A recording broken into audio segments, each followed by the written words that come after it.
Welcome to the REI Foundation Podcast, where we cover all the steps and strategies to make your real estate dreams a reality. Now your hosts, Jason and Pili. Hi, everyone. Welcome again to the REI Foundation Podcast with Jason and Pili. Today, we welcome the awesome Tarl Yarber. Hey. Hi, Tarl. Hi, thanks for having me. Thanks for being here. So a little about Tarl. Tarl Yarber is the CEO and founder of Fixated Real Estate LLC, Awesome yes, it is, a leading investment company in the Pacific Northwest with over 40 million in single-family residential properties purchased, rehab, and resold in the last 3.5 years. Wow. Over 500 real estate transactions under his belt. In his career, Tarl and his team are considered experts in the investment industry and specialize in real estate systems for success. Tarl is founder of Fixated on Real Estate, the top P&W real estate meetup with an average of 175 attendees monthly, and has since created, which we were just talking about, the P&W Big Badass Real Estate Wealth Expo, where once again this year we'll have over 750 investors gather in Seattle, Washington for a 3-day conference and expo, being the only regional conference for investors in the Pacific Northwest. Before Fixated Real Estate was created in 2014, Tarl started off in real estate early on in 2005 after attending a seminar and buying a course on wholesaling properties, which ultimately led to his dropping out of college and never turning back. Amazing. Well, welcome, Tarl. How you doing? Yeah, thanks for having me. So Great. That first course right there, what was your first step into real estate? Are you talking about the when I dropped out of college or about the wholesaling program? Sure. Yeah. little bit of Let's say what was the first deal that got you hooked? Well, actually, okay, so that bio doesn't do it justice because not long after that, I then got out of real estate again. So the after the crash, because 2005 was shortly before everything collapsed and stuff, and I actually realized pretty early on that I didn't like real estate that much. But back to the story, though, in 2005, I went to a seminar in Los Angeles. I grew up in Sacramento, and it was a real estate wealth expo where there was like 40,000 attendees. It was this huge thing. Because I don't know how when you guys started, but back in 2004, 2005, especially 2005, seminars were all over the freaking place, kind of like they are right now. But back then, they would do these huge programs and all this stuff, and it was run by, I think the Real Estate Wealth Expo still exists, and I think they're doing stuff now again. But they had 40,000 people. Donald Trump was there. They had Russell Simmons there. They had Robert Kiyosaki. They had Ronald Grant. They had all these big, huge names. They had Tony Robbins, and I was blown away because I've never been anything like that. And then this guy comes on stage and talks about this personal development program that for whatever reason, I was just like blown away. And I wasn't going to be sold anything, but I jumped out of my seat, ran to the back of the room, and bought this $1,500 seminar that on personal development, not even real estate. And I didn't have it. I had no money. I had like $500, but I put it on a charge card. And so I had 30 days. So it was American Express. I had 30 days to pay it off. And I was freaking the blank out because I'd never done risk like that ever. And so I started searching around this program. I saw another one called How to Turn $10 into $10,000 in 30 days or less. And I'm like, well, I got 30 days to pay this card. Let's go see what this thing is all about. And so I went to that program. This lady that was putting it on wasn't selling like a seminar. She was selling like a CD and booklet and all that type of stuff on wholesaling. Never even heard of wholesaling and assignments of contract.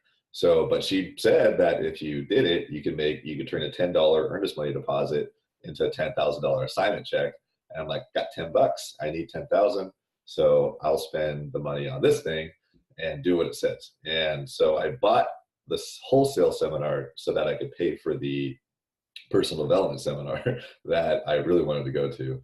And that's how I got into real estate. And so, and a whole bunch of weird crap happened after that. So. I feel like we need to think of a program right now so we can just sell you a program. Let's see what we got today. Yeah. So, I love it. Wow. No, it was interesting because they had a carryback seminar. So she never did a seminar. She had 3 months later, she did like a 1-day gathering to talk about short sales for some reason. But I went to it, and there was like 400 people in the room that bought the program at the expo.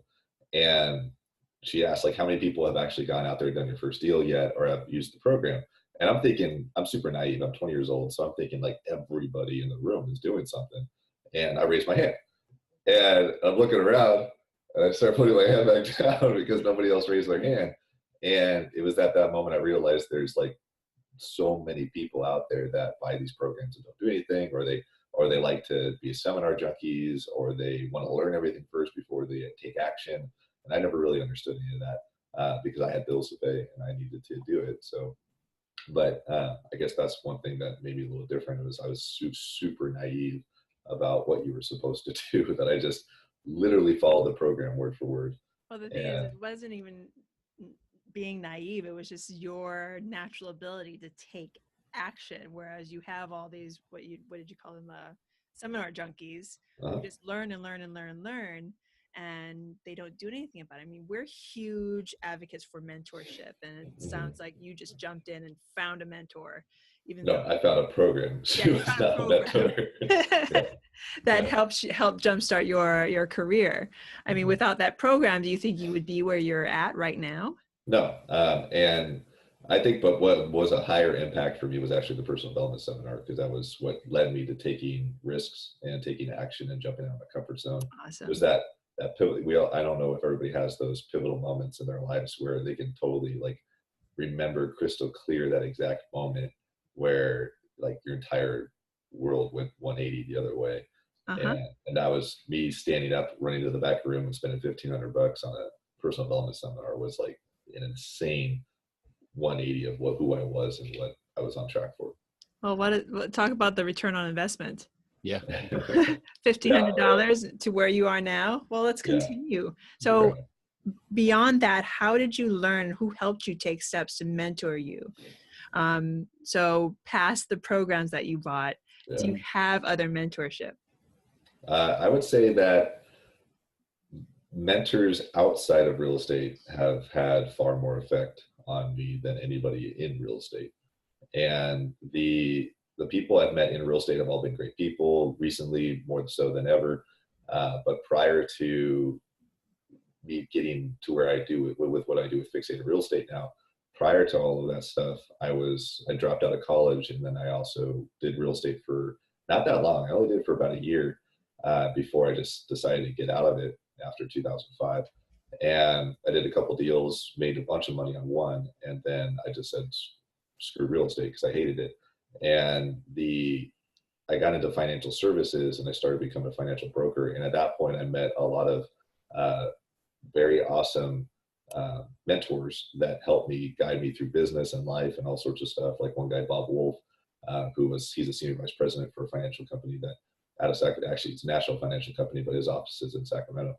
And he helped me a lot to navigate like how to become a better leader, how to become a better person, how to become a better communicator, and how to grow up quickly also and become good in business.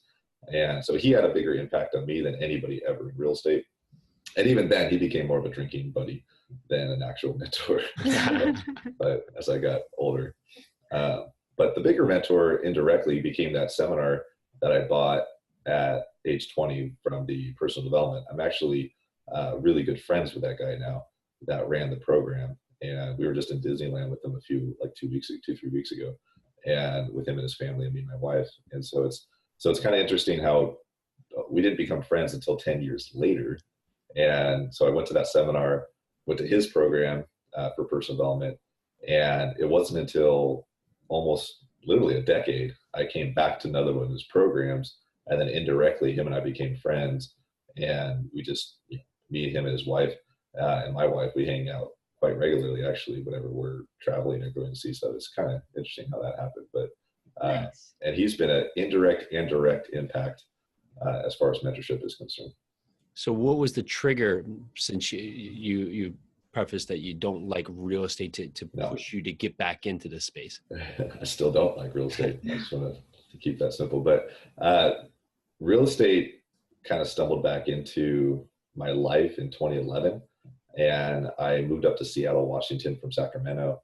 And I got out of financial services. I had a great career at it. We had 76 licensed agents. But I just got really, really, really tired of people. I think I had a quarter life crisis or something. I don't know, but and I came up to Seattle, and I wanted to do something different. So I started looking around for something different, and I reread Rich Dad Poor Dad, which is what got me into real estate back in the day, and ultimately got me liking it. And I said, okay, I'll do something with real estate. That was really, for whatever reason I got out of it, let's go find something. And I answered a Craigslist ad for a company that was opening up in Washington. They were based out of Arizona, and they needed a national salesperson they were a Fannie Mae service area manager. So they were a company that had a contract with Fannie Mae to do the rehab for any off-market properties that Fannie Mae had in their REO portfolio.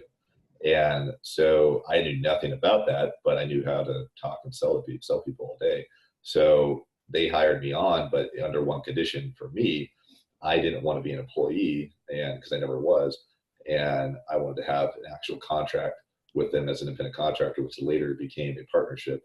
And that got me back into real estate. Then all of a sudden, in a very short period of time, I took their company and went to 7 states and opened up offices all over, and started becoming the largest service area manager for Fannie Mae, which then led to a lot of bank contacts, which led to us coming full circle back to getting through another partnership through some of the people in that group, that led to us starting to buy and fix and flip houses in multiple states through some off-market sources through the bank contacts that we had. That was back in 2012. So that became a partnership. There's a lot of stories in these things, so I'll try to do my best to condense this. A lot of our partnership, ended up ultimately in 2012. There was 5 of us, which tried splitting a profit with 5 people. And then which then later came to 3 of us. And in between 2012 and 2014, there was 3 of us in 7 states. And most of the business came from Washington, believe it or not, where I lived, and Arizona, and then Nevada. And in 2014, so we did a bunch of properties, like a ton of stuff. And then in 2014, I got out of the partnership due to issues between me and one of the partners. And I just didn't want anything with it whatsoever. And I left. And then between 2014 February and 2014 August, I did nothing but play video games and hang out with people. And I was going to become a firefighter. I got my EMT. I was like, screw real estate, never doing it again. I didn't like it anyways, and it was always for money. And I got suckered back into it in August of 2014 to help out a friend, and which led to me then partnering with a hedge fund and then helping them find properties. And then 4 months later, I got out of that and started Fixated Real Estate officially. And I still didn't like real estate, so but I was doing it for money and I was good at it. And I know I'm rambling a bit, but I think the reason why we've been able to be so successful with Fixated Real Estate was because I don't like real estate. It forced me to create a lot of systems to get me out of it so that I don't have to do it.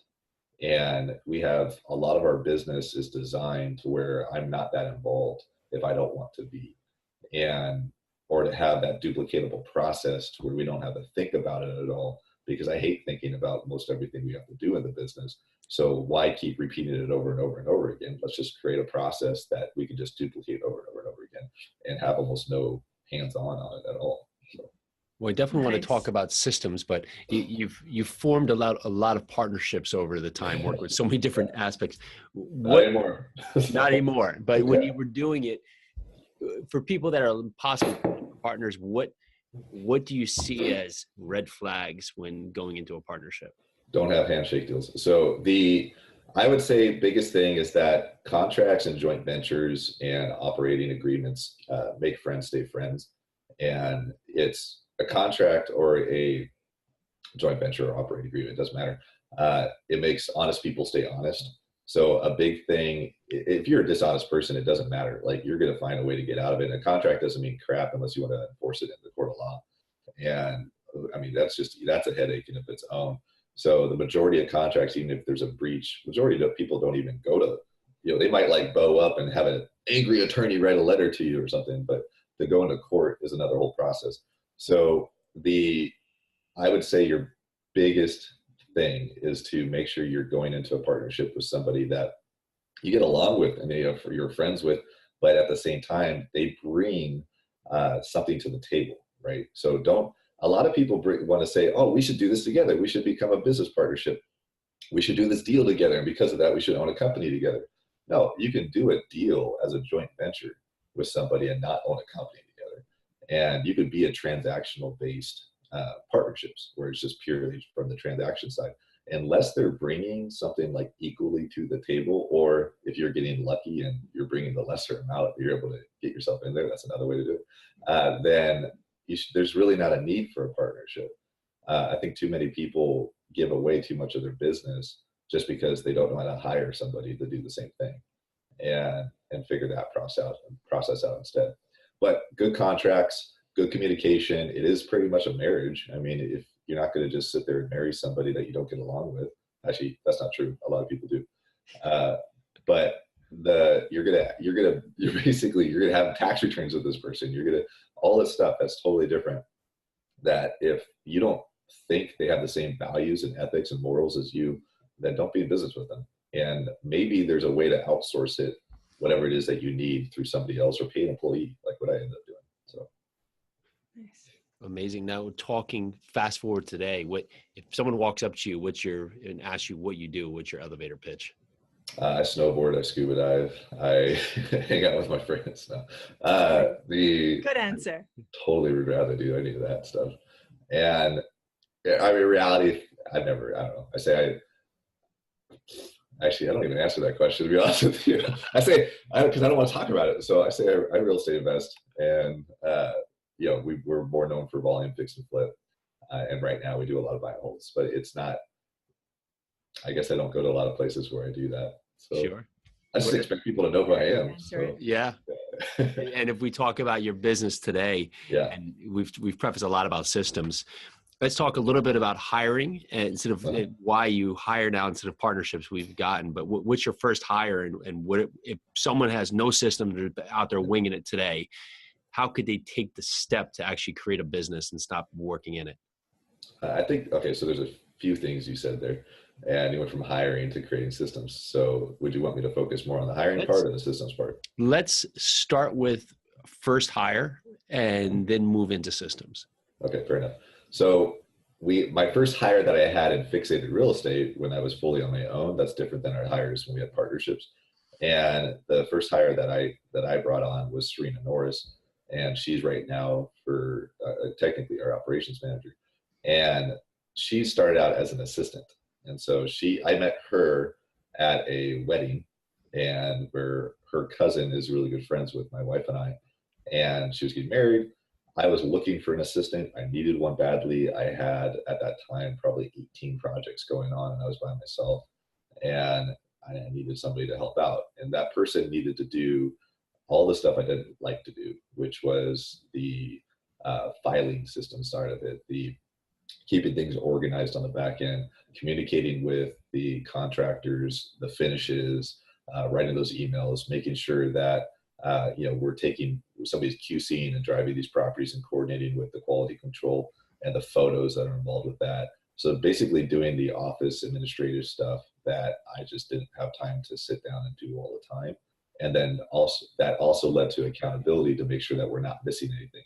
So we created a checklist for each property that I then put into her lap, and I said, okay, well, you just need to make sure that if I'm moving too fast, that I don't miss these steps. That was like her first job, was just like quality control the properties, but also, if you see me going too fast and skip something, let me know. So that way I can go back and we can go fix that, right? So it's more of an accountability thing. But that led me to having to communicate in technology more of what we actually did, so that she knew how to do what we did, right? Because you can't just hire somebody if you don't know what you're doing and you don't know how to communicate what you do. How is anybody else going to do that either? And it forces you, whether you get virtual assistants, which I'm a proponent of, or when you hire somebody, it forces you to have to become a better communicator and a better processes person. And or else you're going to be wasting money on this employee that is sitting there going like, what do you want me to do? Yep. Right? And they have no clue. And you're like, figure it out. That's why I hired you. Well, that's not fair to them at all. Yep. And you're the one that hired them. So my first one was my assistant. She was working 15 to 20 hours a week. And then that led to Later hiring a project manager because the construction was what was taking the longest time out of our, on our issues, dealing with contractors and babysitting them and negotiations and paperwork or scopes of work, making sure they're accurate and making sure everything's working. Making sure everything's working how it should. And that led to project manager. Later, it led to an acquisitions person for Nate because I kept getting just constant deals sent to us all the time, but I was missing out on things because I couldn't sit down and evaluate properties all the time. And somebody else needed to do that and weed through all the crap that gets sent to us. And then, so that I needed to take that off my plate. So each thing, so administration stuff started going away, project management started going away, acquisition stuff started going away to where I just became more the decision maker. And even then I started trying to take that away from me.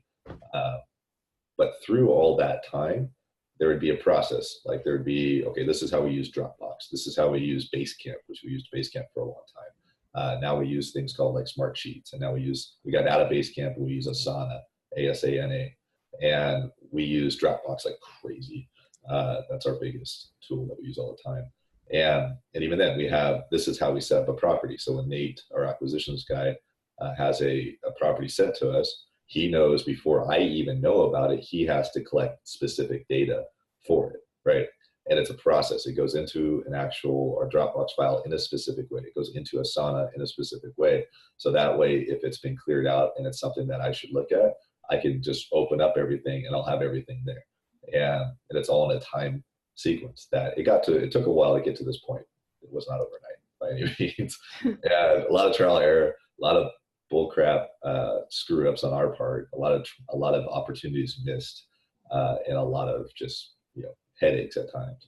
But I think sorry, I'm going to interject because you're so good at systems. I want to get a little bit into the nitty gritty of how you do Dropbox and how you use it, and Asana, how you use those two programs to basically run your business. Yeah. Okay. I wish there was a way to share a screen or something that could show you stuff, but that's probably too nitty gritty on the podcast, especially. So those of you listening, stare at your speaker really quick. I'll show you something. For Dropbox, so that's a good point. So Dropbox was the first tool we started using, and it's such a simple thing to use. It's just a filing cabinet online. And I am horrible at physically filing things. I don't know if anybody else is. My desk is completely clean right now. Yeah, okay, you are. All right, really. So my desk is never clean. It's because I just bought a new computer system, so I had to clear it up. But I bet you can't find anything now. It's somewhere. But my challenge is if I take a piece of paper and I put it in a filing cabinet, it is gone forever. So it doesn't exist anymore. Like it's just gone. And so therefore, I can't file things I need because for whatever reason in my head, it doesn't exist if it's in a filing cabinet. And I have one literally sitting like a filing cabinet right next to me. I've never opened it. So my wife opens it. But I am very good at electronically filing things. And that's what kind of started the Dropbox thing.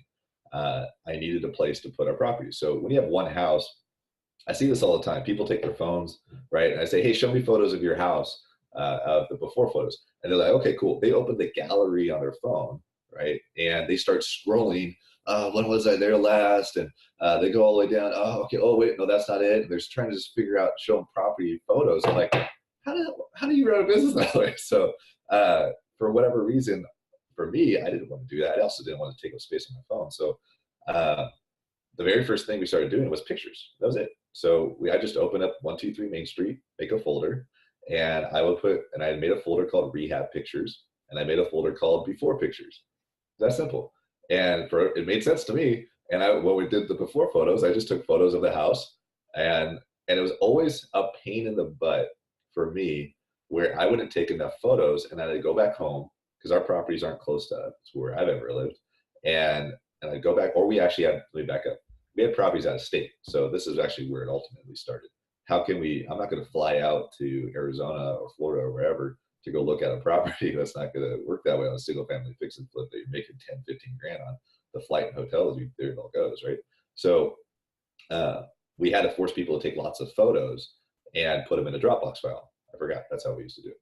Dropbox file. And so we could look at the photos that way and analyze and review the property better. And if they didn't take enough photos, we go yell at them to go back, or we couldn't make a decision.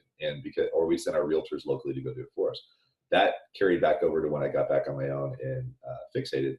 And I just started doing that, taking before photos, storing it. We take 100 to 120 photos of the property right at the get-go. We do it in a specific process, everything on the outside first, and then we go on the inside and we take photos as we go. Why? Because we were used to having somebody else take the photos for us. And if they took them all over the place in the house, I'm going to take one outside, then all of a sudden I'm in the basement, then all of a sudden I'm in the bathroom, then all of a sudden I'm over here. Like, and you're sitting at your computer going, what, is there something wrong with the floor plan, or is there something wrong with where the photos are going? Where are you? And so we just started forcing people to take photos in a specific way so that anybody clicking on their computer, they could see where they're walking the house. The other issue would happen in that we get back and we make the scopes of work, and we'd either give it to a contractor back in the day to make the scope of work. Now internally we make all our scopes of work. But even when we give it to a contractor and they're trying to make scopes of work through photos, then we want to knock down a wall. Well, the contractor or myself or somebody else, because the photos are so bad, has no idea what's on the other side of that wall. So I'd always wish, oh my God, I don't even remember. So now we got to send somebody else out there to go take a stupid photo of the other side of the wall, versus if we just took a ton of photos the first time we're there.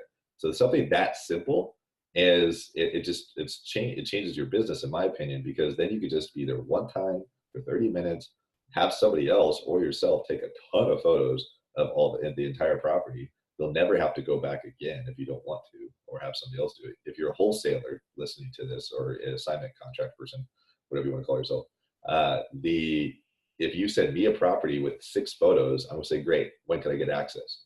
If you send me a property with 120 photos and they're done correctly and I can tell what you're doing, then I'll go, cool, I could probably make a decision without having to walk the property.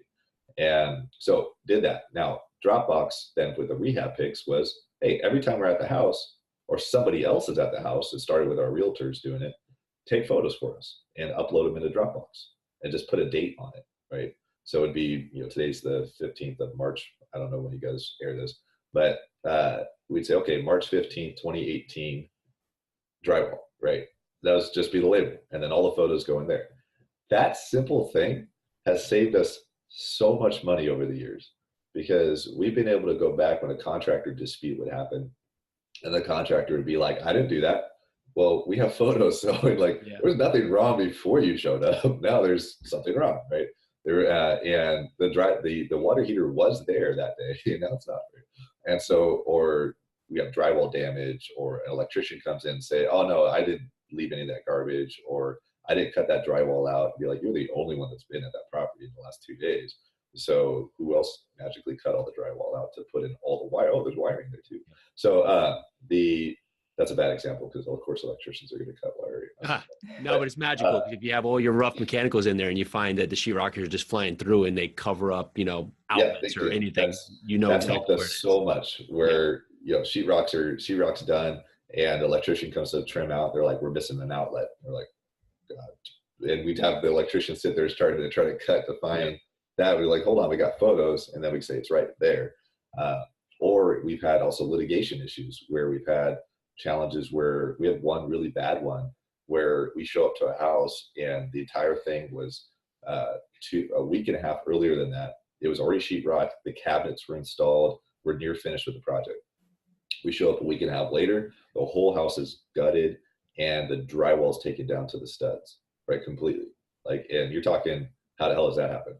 Yeah. So what? Yeah, not to get off on this story, but we had photos. We had progressive photos throughout the whole thing. Yeah. What ended up happening, we had a small roof leak, very small roof leak, from a torch down flat roof. And the roofer was our sub, and our general contractor at the time didn't like that we subbed it out. We put them in contact with each other and they were supposed to work it all out. Well, the general contractor took it upon himself that said, this is now a mold issue and there's dripping water here. Let's call Serve Pro up.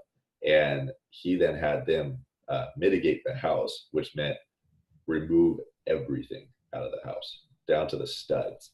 And then he had the nerve to say, well, now it's an insurance issue, so call your insurance and we'll be able to, and then when you get the insurance check, give it to me and I'll finish the rest of the house. So That led to a lawsuit. So and we won like hands down, like when we just brought the photos and we just brought the progress photos and we showed everything. We were able to prove timestamped everything, all that stuff, that there was like no court case. There was nothing there. We had photos of everything. We had communication. We document everything through our emails like at that time, because we wouldn't want to do it on the phone if we could avoid it. And the photos saved us out of that whole thing. We won. And we got a huge judgment on it. And then it doesn't matter. But that simple thing goes from outlets to litigation. So whichever one. Well, it's crazy because like it's so simple. Like we take pictures every day. All of our phones are filled with pictures. But the key of what you're saying is take them, put them in a file into Dropbox or Google Docs. Keep the files organized. It's really simple, but do it. I mean, that's a huge value add from Tarl right there, everyone. If you're listening, go back about 5 minutes, maybe 10. It takes no time. You're going to walk the property anyways. Yes. So just take photos as you're walking. And you might think, trust me, I was just here a week ago and nothing's changed. Yeah, take photos so you can show that nothing's been done. So, and just progress. It makes a good portfolio later for your Facebooky or website or whatever, and to show the before and after progression later down the line. So that's also good. I feel like we don't take enough photos. No, we take a lot. So actually, we take too many though, right? So that's the other part. But that's just how Dropbox started, and you can use Google Drive too. But and then that later came to, of course, we're going to put all the contracts in there. Of course, we're going to put, for us, we put all our bids in there and invoices, but everything's just labeled correctly and in the right folder. So every property we have has the same 5 folders in the front, has the same folders, subfolders, has the same, everything. It's all the same. So that way, anybody on my team, myself, a stranger can literally just open up any of our project folder and see and find anything they need to find on that property that is physically needs to be stored, electronically needs to be stored. And that's all Dropbox is. It's a filing cabinet. So why not use it? And then, or Google Drive works just as good. Google Drive might actually be better because it integrates with all the other systems like Docs and so forth too. But we don't use it, and we're too integrated with Dropbox to get out of it now. But yeah, that's all we use it for. What are the 5 folders that you have? What was it? 5? 1 second. Let me open it up. Somebody else does it. It's so systematized. He doesn't even have to know. No, I can tell you. 1 second. So we always have purchase folder. All right, everybody look at your screens. All right, so we have an analysis folder, before picks, purchase folder, rehab folder, and rehab picks.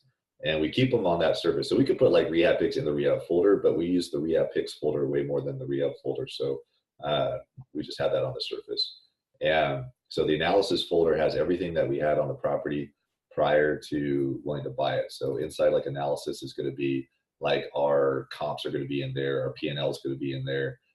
Any pertinent information prior to the property is going to be there, and that we need to know about for later on the house. We also have our analysis super sheet that we created it's an input sheet for us to have all the overhead view of the property and some of the specifics. If there's any red flags on it, it's all on there for analysis. And any very basic scope of work is going to be in there. Before picks is just before picks. And purchase folder is anything that has to do with actually buying the house. So that's going to be all the contracts, the purchase sales agreement, assignments, and title. Everything's going to be in there. Later, we'll add a 6th folder just called relist or refinance, depending on what the property is, and that'll just be all the docs in there. Rehab folder is pretty straightforward. You're going to have a bids folder inside, invoices in there, permits are going to be in there if we have permits. Plans are going to be in there as well, and our scope of work. Once we make our scopes of work on smart sheets, and we uploaded it into Dropbox later for storage. We need to send it as a PDF to contractors later. And each one of those has its own subfolders as needed. We have our finishes folder too that goes in there too. So all of our finishes is systemized, and they're created on our smart sheets. It's our own program that we created in smart sheets that allows us to pick out all our finishes and print them out on a PDF, and it shows a picture of every single finish we use with the SKU number, the pricing, where to buy it, all that stuff. And it took us 3 years to get to the point where it's on a simple duplicatable process for our finishes.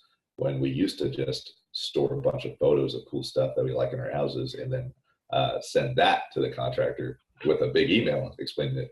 And then later it progressed into, luckily Serena, she's formerly a graphics designer.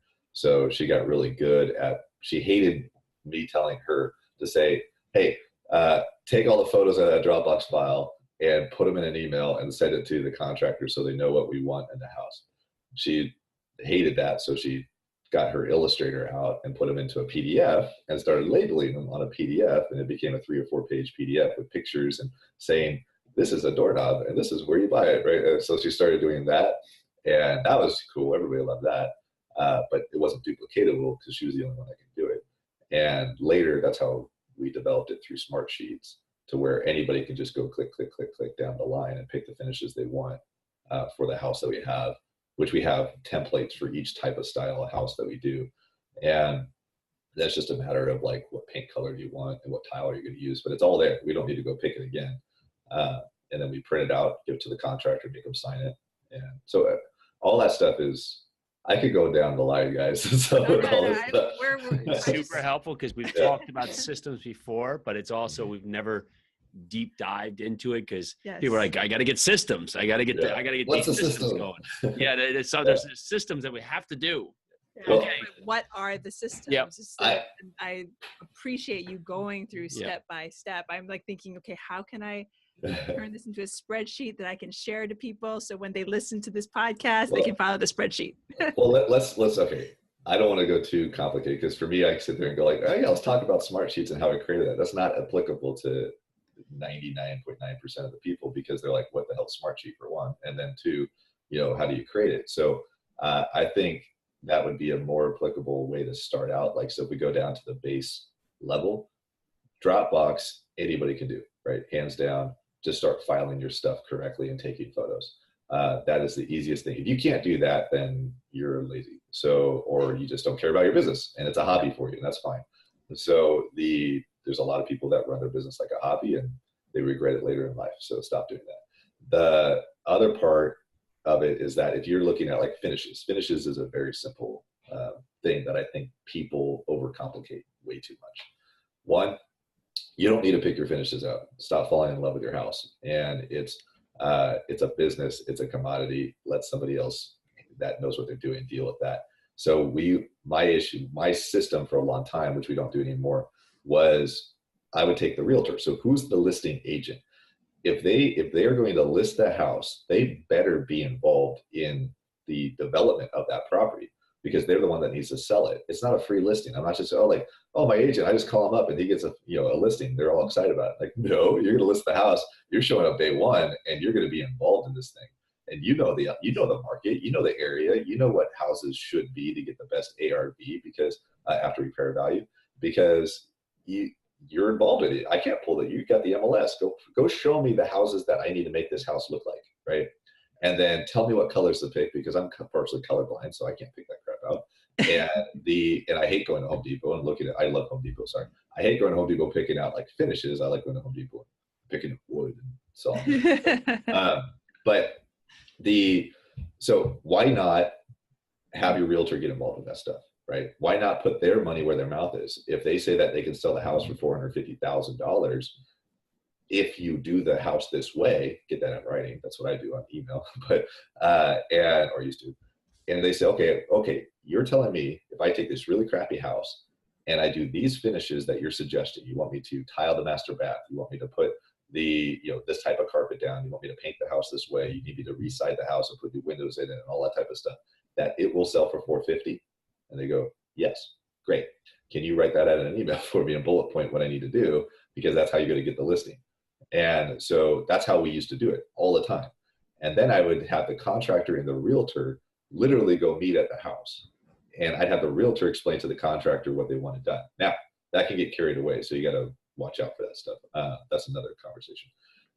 But once those finishes were decided, in that area, in that market, using the realtor to help me pick it all out, we just started saving those photos and we started saving that SKU number for that door handle. And we started saving that in a Dropbox file, which you can also do in an Excel sheet. You can literally take an Excel sheet out and pick the fit. When you do the finishes for your house, just take a little bit extra time putting down on an Excel file that we use this door lever from Home Depot and it costs that much.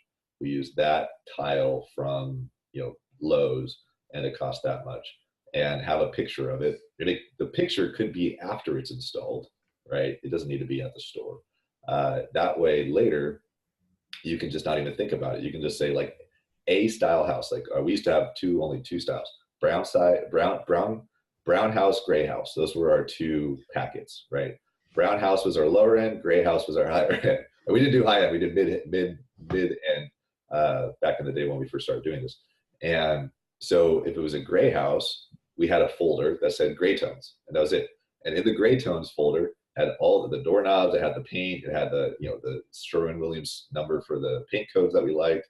It had all the pictures filed in there, and the laminate that we used, and the cabinets that we had. It was all in there.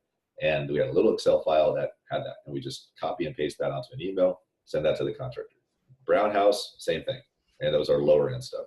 And we did the same thing. So it's process, collect that data, write it out, get your contractor, if you're having your GC do all of it, get a materials list from him saying, okay, what doorknobs are you using?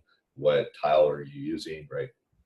Don't ever let your contractor pick out tile. So, or grout color or anything like that. I'm jumping around, but we get so detailed that we do have the grout color, like, and the type and where to buy it. And we have it all spelled out, and what kind of metal Schluter to use on the tile and where to put, like, we're really, really, really into that stuff now. That comes from, I gotta go store in the grout color. So if you sit there and you have gray tone tile and your contractor puts a beige or off-white ivory type tile in there, grout in there, those don't really match very well, right? And I wouldn't give a crap about it because I can't see it anyways, but apparently that's a bad thing. So if you don't, here's how important this is though, guys. If you verbally told your contractor, hey, I want DeLorean gray grout, right? Which is, you can get that at Home Depot, I think, but on my nice 12 by 24, whatever the hell gray tile we use is called, and they show up and it's a beige grout with the gray tile, and it was all verbal. What basis do you have when the contractor says, you never told me that? Yeah. Right? And you just then get in a piss, and you just start getting an argument there, and you're just yelling at each other at that point. And then one of you guys is a jerk, right? You don't know which one it is, right? You're searching your text messages, you're searching your emails, like, oh, I swear to God, I wrote it down. Versus if you just say, okay, we want this tile and this grout, and you just have it, even if it's in an email that says it, right? Something's written down that says that that's what it's supposed to be. You can have your realtor write it for you. You can have somebody do it, but it doesn't need to be you. But then when that grout's wrong and you go in and say, dude, this is what we agreed upon, what were you thinking? You can then, which we've done, force them to cut it all out and put in the right color grout for no cost. Now, don't pay them though, like until they do it. And I know I've made people do that, but guess what? Those same guys never do that again. That's for sure. But I would never make them do that if it wasn't written down, because that to me would be wrong. It's my fault. That's the other advice. It's my fault if I didn't write it down. It's my fault if I didn't get them the finished packet. It's my fault if we didn't have a clear scope of work. It's not their fault. It's my fault because it's my company. It's my business. It's my house. It's your responsibility. I love that responsibility taking of your business. Like if you make a mistake, it's not the contractor's fault that you didn't have your SKU sheet and you didn't write everything down for him. So we have a really important systems question for you. Okay. Ready? Okay. If you had to battle a Tyrannosaurus Rex, what system would you use, or what weapon? Your choice. Rex? I would rather take a saddle and get up on that thing and ride it. Nice. Best answer ever. Yeah, we've got to run away, other points outthink them, but yeah, I think steering, jumping and wrangling would be ideally awesome. Use that tool, right? Just become an ally. That's a strategic alliance right there. Take down all the other ones. That's fantastic. So let's talk a little bit about your big why for doing all this. Freedom, ultimately. Yeah. And it all comes back to... Stand up a little bit. I want to see your shirt. Okay. Nice. Discipline equals freedom. Yep. Yeah. If you're not watching on YouTube, that's Tarl's shirt today, which can't be more true to his systems impact. So we love it. It's great. Yeah. So it's all about freedom. It's all about just quality of life. And my wife and I like to travel, and we like to do awesome things, but everything we like to do costs money. So and I think now what makes me keep doing this stuff though is that I do enjoy helping other people figure this stuff out. And I get more excitement out of life when somebody else is overcoming their fears and overcoming their challenges. And if I had some impact on that, I think I love doing that. And I could talk. The only reason why I like talking about real estate. I don't like doing it. I like talking about it because it helps other people avoid all the pitfalls that we've gone through. Like every system and process we have has a horrible story tied to it in some capacity about what happened to us to get to that point to why we started doing it. And if we can help other people avoid that stuff or overcome their fears and their challenges, if you ever want to like go do some cool extreme sport activity and you're scared of it, like I want to be there right with you, because I'll be like, we'll do it together, right? And so riding a Tyrannosaurus Rex. Yeah, that's right. And so I think that a lot of people let fear overwhelm and dictate their life too much, and it makes them avoid pretty much what life is like. I'm a big proponent of that. So I do it for freedom. I do it because it's an outlet now for more kind of a creative side of what of myself, which is to be able to express and communicate and help others. And then it gives me that vehicle to do that versus, I don't have the credibility somewhere else to do that in, if that makes sense. Yeah. So do you have a morning routine, and what is it? Very first thing I do is and this sounds mushy, but I do kiss my wife. And then the second thing we do is we take a cold shower. And the Wim Hof, the Iceman, great. If you ever want to do something cool, go watch the Iceman and what he does, Wim Hof. And Tony Robbins, listening to some of his stuff turned me on to Wim Hof, plus also Tim Ferriss, which I'm obsessed with Tim Ferriss, and the 4-Hour Work Week. But I literally every single morning, it took me a while to get to this point. I thought my wife was doing it before I ever did. And I thought it was super stupid to do. And I just didn't understand it. And then I started doing it, and that is cold showers every morning. And I've been doing that for 2 years now. It's the first thing I do. That doesn't mean I keep it cold, but it always starts cold. And that's a wake up. It's believe it or not, here's the thing. Some people say, oh, it's for health benefits. No. I do it because I don't want to do it. And it's a weird thing. And Tony Robbins said it. It's like, it forces you to start the day out doing something, even if you don't want to do it. So it becomes a habit of being okay to be able to jump into something that you just don't want to do, right? And you realize it's not so bad. So now it's like something as simple as training myself to just take a cold shower every morning, whether I want to or not, has also had a lot of benefits mentally for myself later down the line, when all of a sudden there's a phone call I just don't want to deal with or whatever. It's like, no, I could do it, whatever. I could take a cold shower and make a phone call. It does do that. So we also meditate, but we use the Headspace app. That's great. I can't say I do it every single day. I'd be a liar if I did. But probably 3 to 4 times a week, there's a good 15-minute meditation in there. We also read every morning, and we read a great book probably three something years ago called Miracle Morning by Hal Elrod. Hal Elrod, there you go. And that book really, really, really probably was the best impact on personal development for my wife and I, because it forced us to start taking the morning to do all that stuff, because your whole day could just go, right? We don't have kids, but if we did, it'd be even worse, right? But the whole day could just go. Or sorry, kids aren't worse. Kids are great. It would be worse for us, like with our time though.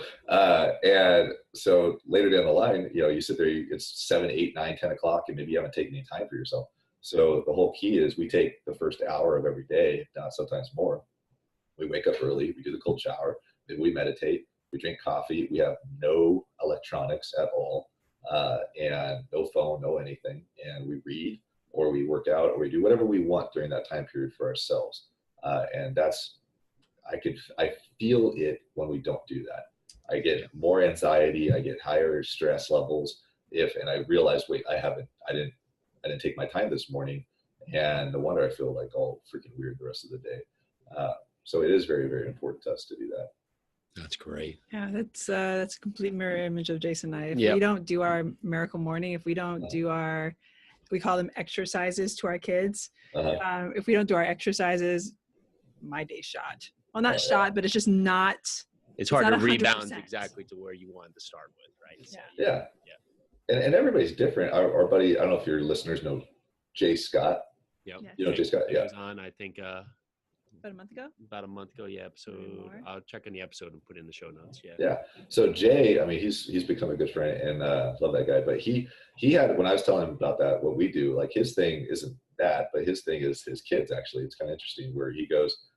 He feels it different in his day if he wakes up earlier and plays with his kids fully for the first hour of the day. That's completely focused on them.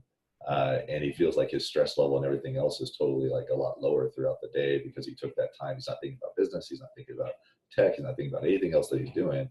And that's kind of the thing that I got even talking to him was it's not that you have to read or meditate or exercise. It's that you got to do something that's not your business. And it's something you enjoy, something that is for you. For him, is playing with his kids. For us, because we don't have kids, it's meditating, cold showers, reading, all that kind of stuff for ourselves. And it might be for your listeners completely something else, but it's take that time for yourself before the world takes that time from you the rest of the day. That's great. Well, besides your shirt, is there some words you live by? Yeah. Am I allowed to maybe cuss? So we have so I got this not that long ago, but I was reading a Tim Ferriss book. There's a lot of words I live by, but one of my favorite ones now, we actually have this thing. I wish I could show you guys, but in our living room, we have vaulted ceilings, and we have this one big flat wall where it's vaulted up. So like where it's like that, where it's a straight wall up, and then it's a peak. And so this wall here has this big, huge saying on it. The saying says, "Life is fucking beautiful."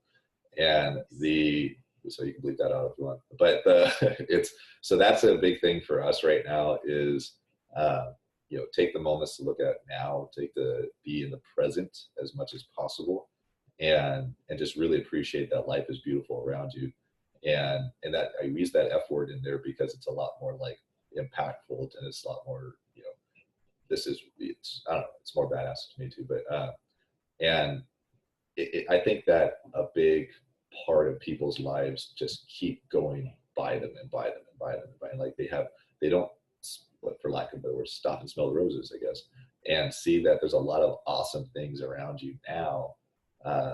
Even if it's horrible for what's going on with you, there's always something good that you can look at and appreciate that's around you. And because life is beautiful. And also, I'm really being a personal moment. So too many people waste their freaking lives doing stuff they hate, right? They just continue to do things. They wake up every morning dreading what they're doing, and maybe not even aware of it. They're not spending time with their loved ones. They're not doing stuff that they love because maybe they're chasing some goal, some dream, something, but they don't even know what their goal and dream is if you ask them. And it's define what you want in your life, and it's nobody's life but yourself. So why are you wasting it? Why would you be doing something that you hate? Why? For my wife and I, she worked her own career. I'm totally going, this is my one philosophy, right? So you open a can of worms, dude. So the only thing her and I like to do is to be together. Like, it's kind of, like I said, her and I have not been married that long, only a year and a half. But we've had really long relationships prior to each other. She's been married, and I've had nothing but long-term relationships. And it took to this point in our lives for us to find each other. But she worked a career that she loved, right? And I worked my business for pretty much the 5 years we've been together. And then it wasn't until about 6 months ago where we're like, why are we doing this? Like, why are we not together? We always tell everybody that we want to be together all the time. That's all we ever dream about, but we're not doing it, right? We're not sitting where she's still working her career. She started to not like it, and I'm still working my business. And it wasn't for a financial reason. We didn't need her to work. So we sat down one day. We took a big, huge butcher paper out, and we started writing down, what do we want in our lives together? What do we want our 2018 What do we want our 20 years from now to look like? What do we want our family values to be? What do we want to do for travel? What do we want to do for fun as a couple, which we never did. And then we realized, well, there's no way we can do this if she works her job. And there's no reason why we have to ever be apart again. So 2 months later, she quit her job. And she's now with us full time. I'm with her every single day. And it's the best thing in the world. And even if we fail financially, was our philosophy. Even if we fail financially, we'll figure it out. The more importantly, we're together, which is what we want. It's not about the money. We don't need to sit, and that's important to us. Now, maybe you guys don't care about that stuff, like ours. I know you two do, I can tell. But your listeners, it could be anything. It could be that maybe you want to snowboard every single freaking day or something like I do. Then figure out a way to do it, right? Why you don't need that much money to go snowboard every day. You can figure it out, right? I know plenty of ski bums that sit there and live out of their truck at the parking lot for the entire season at a ski resort that's just down the road from us. So it's like, you'll make it work, right? Figure it out. Sorry. That's my philosophy, is find what you love, whatever it is, as fast as possible, and then go do it. Who cares what anybody else thinks? Screw everybody else. So we are going to trash this entire podcast. We're going to retape it and have your wife on. Yeah, I think we could. Yeah. No, but seriously, next time. Definitely, we're really big on partnerships in terms of how couples are able to just make the life they want. That's important. It's an important part of the show. So we would love to have the both of you back. Absolutely. Yeah. Right. You guys would love to have her. She looks better on camera. Well, thank you for all your words of wisdom, Tarl. This has been incredible on so many levels. So before we let you go, what is the best way for people to contact you? Or know about the conference or all the other things? Oh, you know what? Play your conference. All right. So if you want to find yourself in the Pacific Northwest, which is Seattle for those of you that don't know, for the most part, unless you're Portland, you might get offended by me saying that. But if you want to find yourself in April 27th through the 29th, the Pacific Northwest Big Badass Real Estate Wealth Expo, you can go to pnwrealestateexpo.com and you can find the entire lineup there. We're going to have close to 50 vendor booths and sponsors. It's an entire expo and conference at the same time. The expo portion is because we didn't have anything regionally in our area at all. It blew me away that we never had a place in Seattle area that investors could come together and see all the different vendors and investor-based vendors that are out there, from cabinet companies to lenders. We don't have one, so I created one. And then the other part, we have the conference. We never had a conference in the area too, for some reason. So right now we have about 28 real hardcore investors on our lineup. We're probably going to end up around 35 investors that are speakers at the conference. Some people are national, like I brought up Jay Scott, he'll be there. We have a bunch of local regional dudes that are crushing it and killing it. It is not a sell-a-thon. Nobody's allowed to sell anything from the stage. It is a true conference and real estate expo for real estate investors. pnwrealestateexpo.com, and you can find your tickets and information there. There's tons of information. We also got cocktail parties. We got a live auction we're going to do for a fundraiser there as well. There's a ton of cool stuff. But to find me, the best way to find us is our Facebook. And so we are actively on our Facebook page. I was told the other day by some college students that Facebook's for old people now. That's kind of weird. I didn't think I was that old. But Facebook, you can go to Facebook and type in Fixated, Fixated RE, and you'll find our company page right there, and you can find me there easily. We do a lot of videos. That's the other part. If you want to watch us do our systems and watch all the crazy crap that happens to us, we film it and we put it on our Facebook page. Every single week, there's probably 2 videos that comes out that has some sort of like, this is how you fix this. This is what we're doing now. And there's always some sort of message there about our systems in it. Amazing. Fantastic. So everybody go check out Tarl's Facebook page. You'll get so much value, especially if you got some value here today. So again, thank you so much, Tarl, for being on our show. Thanks for having me. And thanks for letting me talk about myself. That's awesome. Love it. Yourself and your systems. Yep. Yes. Yeah, oh yeah, those two. Yeah. Well, this is the REI Foundation Podcast with Jason and Pili. Thank you again to Tarl, and thank you to everyone who's listened. We are so grateful. You have a good day. Bye now. Thanks for tuning into the REI Foundation Podcast. Check back next time for more awesome tips and strategies to launch your new you in real estate.